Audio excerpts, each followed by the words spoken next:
The views and opinions expressed on any program are those of the producers and/or the persons appearing on the program and do not necessarily reflect the views and opinions of FRC Media, Bristol Community College, or the City of Fall River.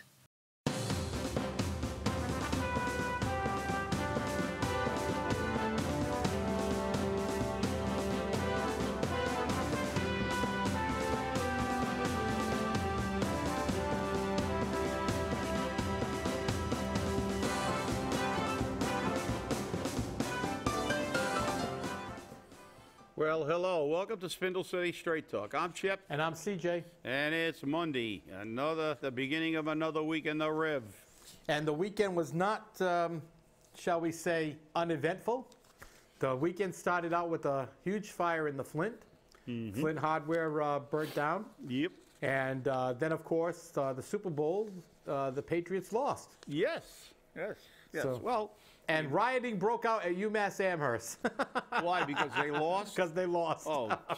And rioting broke out in Philadelphia because they won. They won. Well, it's also called by another name, looting. Looting, yeah, exactly. So riot broke out in Philly, and it was, normally looting is associated with these riots, so.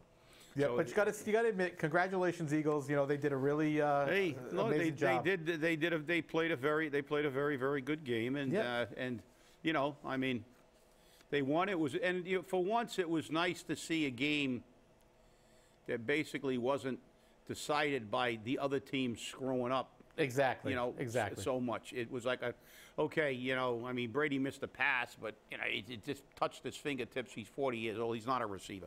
I mean, but the fact is that the game was very offensive. The defenses played it very well. They were running up and down the field, but it wasn't by the opposing coach throwing a pass on the 1 yard line with 3 downs with the best running back in the NFL in your backfield. You don't run the ball. You take a chance of getting an interception and blow the game. Or you can tie up the game. You can put the game out of reach with a field goal, and instead, you have your quarterback drop back, get sacked, get a penalty, and go out of field goal range. And then the Patriots come back. They had a lot of help in those 2 victories. Yes, they did. But it was nice to see a game decided on just basically football. And, they were on a short end, but. Hey, it was a good, people say you can't win all the time. So, nope. Somebody's got to win and somebody's got to lose. But you got to look at the positive side now. Now, all the Patriots fans that were complaining about being hated, who, by the way, are the same fans, they got very upset because people hated them because they won a lot. Right. They didn't think about for the last 50 years when they hated the Yankees for winning. But that was okay. It's okay for the New England fans to hate on other teams, but you can't hate on. So they lost this Super Bowl. So now people won't hate them as much. So next year, if they get to the Super Bowl and win, it'll be up. Okay, but it's like if you win continuously like the Yankees did for years.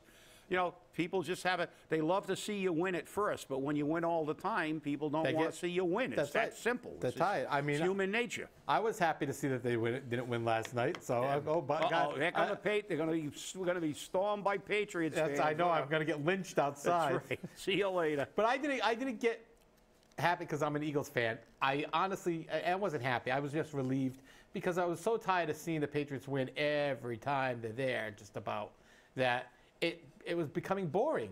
And, I don't want to waste my time with something that's boring. Yeah, no, I understand. But it's like, like I sasaid, I don't mind if you win all the time. That's right. Because if you win, but when you don't win on the errors of another team, it's like, that the coach throws on the 1 yard line, with the best running back in the NFL. I mean, I go back to, I'm dating myself, I go back to when Vince Lombardi was on the 1 yard line in the Tundra Bowl up in Green Bay.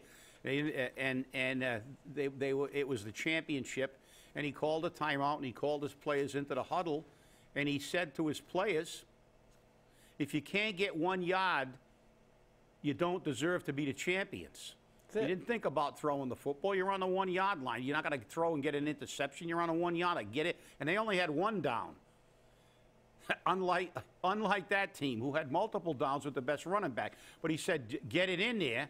and Jerry Kramer threw a block that opened up a hole the size of a truck, and in they went, and they were NFL champs. That's it. So, you know, that's the thing. It's like, you know, when you win a game, and you win a game on good football, it's always good. But when you win on the other, it's like tennis. People don't realize tennis. When people play tennis, you can win a match and not play good tennis. That's why tennis coaches keep track of what they call unforced errors. When you miss a lot of shots, you miss a lot of serves. At the end of the match, even if you win, the coach is going to say, you missed too many first serves, you missed too many backhands and too many forehands, because there's an understanding that you can win a football game because the other person played worse than you, Exactly. not because you played well. So that was the only thing that disturbed me about a couple of their victories, because, you know, they were gifts, and, you know, but then they forgot about the fact that they won because the other team screwed up. That's what, I don't know. You win on good football, and it was a pretty good football game. Won a lot of penalties. The commercials sucked. Yeah, the commercials were sucked. terrible. Yeah, yeah. The commercials were terrible. Well, you know what? That's what happens when you allow political correctness. Yep. But there was even a complaint about as inane as those commercials were. There was a complaint because I guess they used one of the commercials. They used a Martin Luther King quote. Dodge Ram trucks. Yeah, you know, about Ram trucks. Yeah. And it was just funny that People got upset about that. They've even got a complaint about that. So Yeah, people got upset about that. So, well, Marc Dion came out with a column. Too bad, Riverview, but you're not what everybody wants.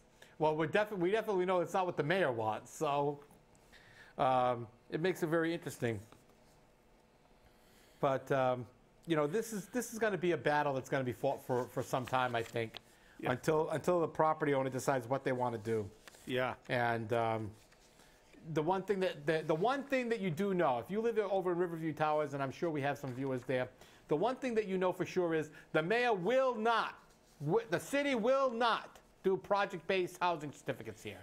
So you're not getting them. They will not do it. Yeah, and the only thing that we get out of this, regardless of the outcome, is that, and Mark Monroe, again, he's got a good article, which fundamentally talks the same thing we did on our show.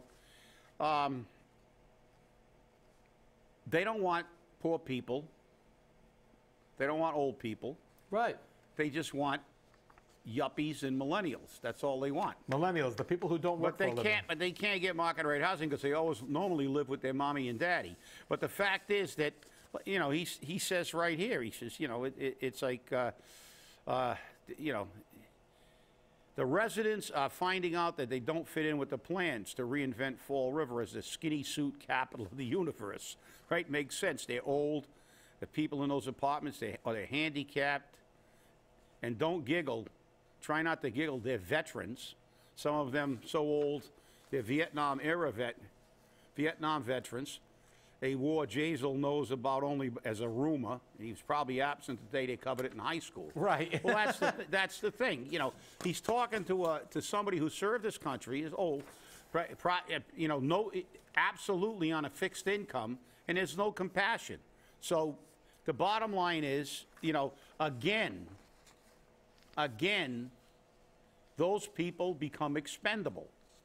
If you don't have money, and the irony is the people that they want. This isn't Field of Dreams. This isn't if you build it, they'll come. This community has a heck of a lot of problems. And until we fix those problems, rather than ignoring them and think things like market rate housing is going to fix it, people aren't going to come to a city that's loaded with crime, loaded with drugs, loaded with, you know, overspending. It's just not a place, a school system that leaves a hell of a lot to be desired. We may have a state-of-the-art school system if they get their wish, which we don't. But the fact is, we don't have a productive system. The money doesn't go to the classrooms. The money doesn't go to the teaching. It goes to political hacks. Exactly. It goes to things, and then the lack of transparency on that issue. You know, the numbers are all, you know, those numbers, they're totally screwed up. They're not, they intentionally hide the fact that a lot of the things in this are not covered at all. Right. Why aren't those parts exposed to the public scrutiny? Why don't they say that we're going to spend $98 million or something, but this is what we're spending it on. We're spending it on this part of the physical plant, that part of the physical plant, and that's going to be reimbursed by 60 or 62%. But we're also going to fix this that's not covered. We have to pay 100%. Maybe the people don't want those. Maybe the people just want to do what's going to help. And not only that, there's another huge question. At the meeting we had the other day, why do we only have one school in this city? I can answer that one. Yeah, well, and where is it? But the thing is that if you look at Cranston, they have Cranston East, Cranston West. You look at most of these schools, Warwick's got 4 schools. That's right. Warwick has, yep. 4. Warwick Vets, I mean. Yeah, Warwick's got 4 high schools. You know, so again, we see this class warfare, this tale of 2 cities. All the people from the south end have to schlep all the way up to the north end of the city to go to school. They couldn't put that in a central location. That's another issue that should be discussed. Should that school be built in a centralized location? Why do we have to build it in the north end? Well, that's where all the money is, and that's where, you know, historically, that's where 90% of the city council's elected from, and so that's one of the reasons. I mean, let's look at the present city council. How many people don't live in the north end? 3. Yeah. So there you go. 2/3. 66% of the council lives in the north end. So there are so many questions that are unanswered, and there's no transparency. And then they don't ever. You notice you never saw a follow-up of the flooding at Durfee. That's right. It wasn't a broken pipe. It was a standpipe cap. It was a cap on a standpipe. So either a student or, if you're a conspiracy theorist, a clandestine operative loosened that cap and it came off. So guess what? It wasn't caused by lack of maintenance, ancient piping. How can it be ancient anyway? The buildings are only 40 years old. There are people living in houses almost 200 years old in this city. The plumbing's still holding up. But it wasn't some kind of terrible, tragic accident that was caused by the age of this school. The cap fell. But did that come out? No. They don't want you to know that. And conspiracy theorists who I've talked to are saying, well, you know, it may not have been a student. It may have been somebody. Don't you think it's kind of coincidental that cap was removed in an area that would flood an area that they want to work on and not the auditorium? Well, it might be a valid question. Also, didn't flood any offices or classrooms. Yeah, and so go figure. But who cares? It happened. And so now are we going to have a standpipe cap patrol to ensure those things, nobody's removing those caps anymore? And in 40 years, is that the first time that ever happened? Well, and the other thing is, what happens if they decide they don't want to rebuild? They're going to get all this insurance money. Where does that go? Is that going to go to offset some of the cost of building the new school? Hell no. Okay, it's going to go in somebody's pocket. It's going to go into the general fund. General fund. Okay, and that's what happens. All the insurance money goes into the general fund. And, you know, the big problem we have with that school, and we've talked about this ad infinitum, is maintenance. They also don't have a plan for maintenance. The new schools that they've already built are having maintenance problems. Yeah. They have buckets. They have water issues. And they're new schools. Yeah. What's their excuse for those? Well, as you said, we saw pictures on Facebook of buckets for leaky roofs at Durfee after they had the flood. So, again, why are those roofs leaking? How long have they been leaking? And, you know, we all know this. It's just like, look, you can use any building. This city doesn't care because the taxpayer ultimately pays. The Globe Fire Station has had, I don't know, 5, 6, maybe more times where the roof was leaking. It's a flat roof. It's a flat roof, and it begins to leak after a while. And they spend hundreds of thousands of dollars re-roofing that building. They've done it numerous times. Why didn't they just pitch the roof instead of spending all that money to re-roof it, because ultimately it always gives out and there's a problem with it? Why didn't they just rip the top of the roof off? Would have been a little bit more expensive initially, but you would have never had the problem again. Put a pitch that'll allow drainage off the roof. Probably would have never had another problem with the roof. But then again, contractors don't get the money, and the taxpayers might save a nickel or two. So why bother? Just let the thing wait until there's a catastrophe, and then run around saying we have to repair it, we have to repair it. So it's not only restricted to school buildings. Every building in a city is not maintained. Although there's people in charge of maintenance, there are people who are commissioned by ordinance. Oh, like the law matters. To maintain the buildings, yeah. The law matters. We have a building and grounds department in the school department, don't we? And we have a director of building and grounds. By the way, remember the first word there, buildings? Yeah. So. Doesn't matter. Hey, well, again, back to the Flint Hardware fire. The fire chief saying the cause may never be known. Well, it's a cinder. I mean, there's nothing left. It's frozen soot and ashes. Well, has anyone seen that place? I mean, yeah, it's a mess. But I mean, look, you're right. He's right. They may never find it, but there's a possibility if they do. They call you've got to layer it. You've got to take it out in layers. They go in there with a backhoe and just yank everything out and mix everything up. It's maybe and destroy half of the stuff. They may, but if they take it, but I don't even know if they want to do that. It's a very time-consuming and process, but that's fundamentally what they do. The feds who've got a lot of money always do that. You look at airplane crashes and stuff, they rebuild the plane basically in a hangar. Yep. And the same thing with fires. You can take it out in layers. So, when it collapses, it pancakes. The roof is on top. So they're saying it started in the roof. Now, if they layer the thing and take it off, they may be able to find the cause. That still doesn't guarantee it. Right. But they could, and that's why the word may is appropriate. They may never know. I don't know exactly what they're going to do on the post fire, but if they do that, there's a chance. There's a chance they may find it. But it's a tremendous loss for the Flint. It's just a tremendous. Yeah, that place has been. A matter of fact, one of the guys that used to work on a job, Charlie Morris, passed away now, but he worked at that hardware store for over 40 years, part-time when he was off duty.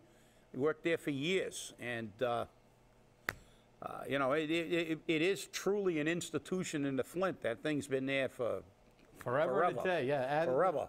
Yep.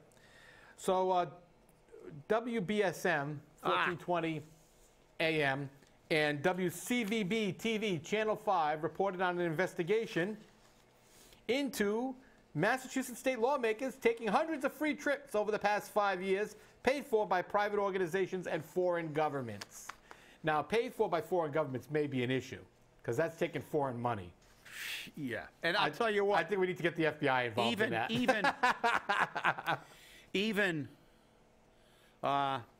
Even the fact that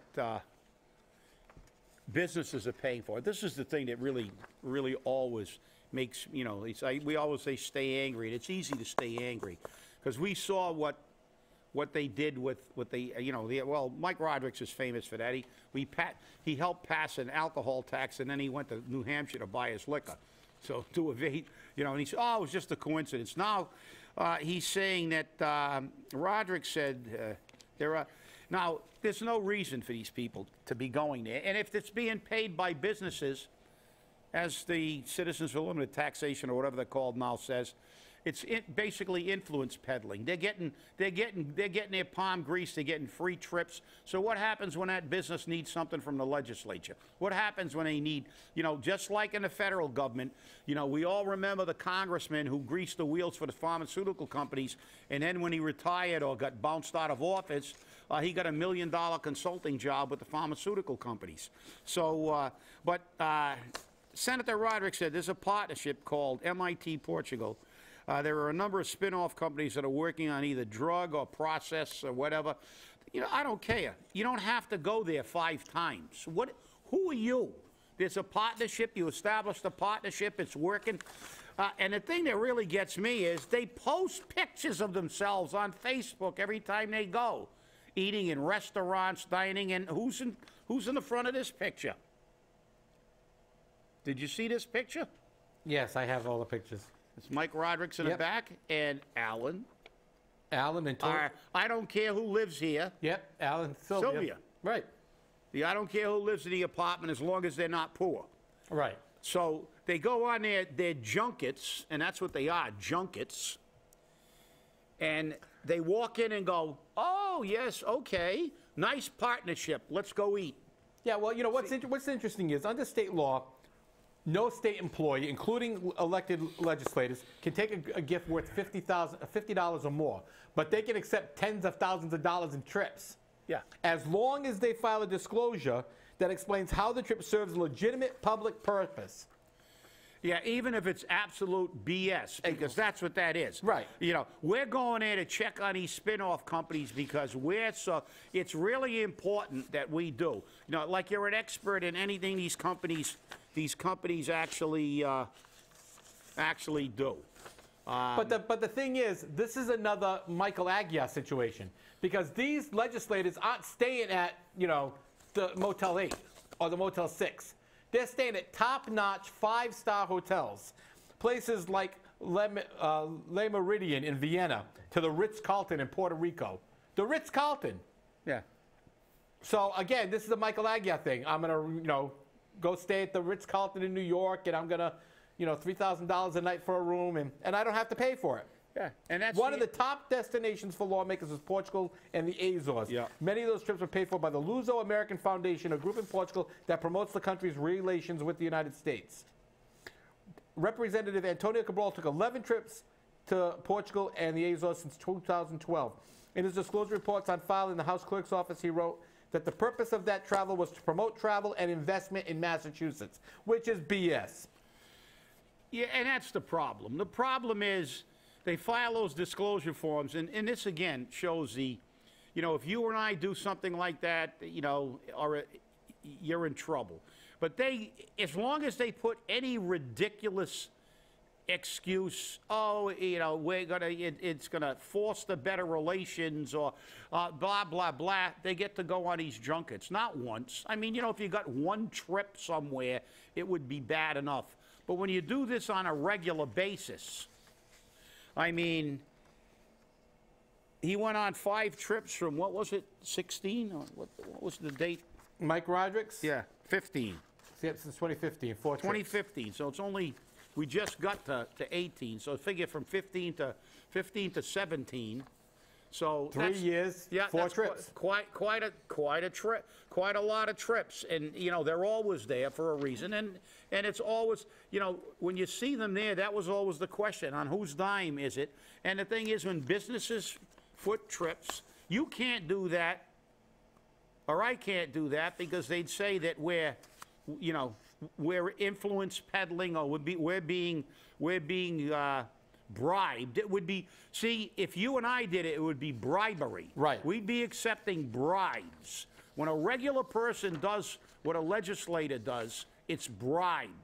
We're guilty of being bribed. We're taking bribes. If a police officer goes to Hawaii for a month and he's financed by one of the drug cartels, he would have a hard time keeping his job if they found that out. Right. And the thing is that according to state law, these legislators cannot have any trips paid for by any organization which has pending legislation in Massachusetts. Yeah. But we're going to go because we got partnerships working out, and et cetera, et cetera, et cetera. BS stories. And that's what they are. And there's always a way around it, because if there's Of course.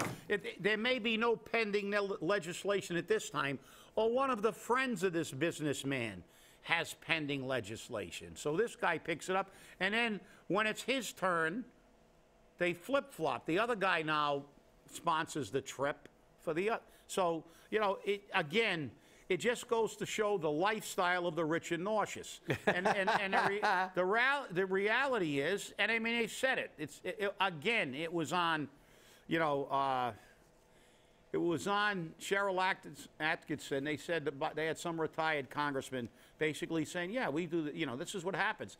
And everybody knows that the congressmen and senators are required to go to phone banks and solicit donations. That's right. You know, to fund their party. And so, I mean, it just goes to show again, the system is totally broken. Their only real goal there is self-perpetuation of themselves and their party. That's their only goal. Everything else, and like I said, and the ultimate insult, I remember George Collins' old spot about choices that we've, you know, they only pretend we have choices, and the only choice we have in reality is paper or plastic. That's going to be gone soon. Yep. Because they're going to eliminate plastic bags. Now they even took that only choice we ever really had, because they only pretend you have choices. And that's what he said, and he was right. George Carlin was a genius. I advise all of you to go on YouTube and watch some of his monologues, and he was a, you know, he was a satirical comic and with a tremendous political brain. And I mean, he said things 30 years ago and 40 years ago that still ring true today about what we have here. But the reality is, you know, these people are in it for one thing, themselves. And, you know, it's nice every once in a while to see that Freudian slip when they go, I don't care who lives here. That's right. Yes, but actually, that's not even true. See, they can't even, when they have a Freudian slip, it can't even be accurate, because they really do care who lives there. They do not want poor people living there. That's right. You know, he said, I don't care, but he should have, and under his breath, he probably said, I don't care who lives here as long as they got money. That's it. So I can tap them for campaign contributions. That's right, exactly. Well, you broke it that the you know, time up for plastic bags in Massachusetts. There's currently legislation pending in the Senate to do away with those single-use plastic bags you get in the supermarket or your local store. Now, a year ago, I wrote an ordinance that I sent to the City Council that's been sitting in ordinance and legislation tables for a long time. So I sent an email this morning telling them, hey, why don't you give this an up or down vote and send it on? Because the reason for this law is because it is a hodgepodge of regulations across the state. Even the retailers of Massachusetts, while they don't want this legislation, they would rather have this than the hodgepodge of regulations that are all over the state. You've got 36 communities which have this, which all have a different regulation. Yeah. And it makes it more expensive for retailers to do business in those communities. Wait a minute, did they make plastic bags in Portugal? Maybe we'll have to take a trip to Portugal to see how. Yeah, well, if they kill plastic bags, then Portugal's out of luck. That's right. So, hey, call your senator. Let them know that you either want plastic bags or you don't want plastic bags.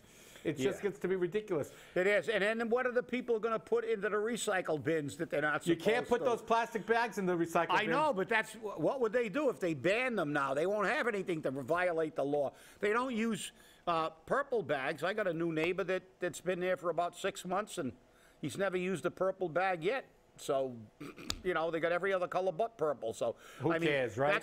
That's the irony of that thing. You know, the people who abide by the law, and then they said, oh, it's going to raise. I don't know how they're raising this money, because they're not like I said, I don't think they've ever fined it. You know, they don't fine people, and people who don't comply, who cares? I mean, I don't know if he just doesn't notice, but everybody else on the street's got purple bags, and then you got whites and yellows and everything out there, so who cares? That's it. But again, scofflaw, remember, if you want a good job, Run for state office. There you go. Federal office. Hey, tomorrow's the city council meeting where they're going to explain the funding of the school committee. Make sure you get out there and be there. And remember, be angry, people.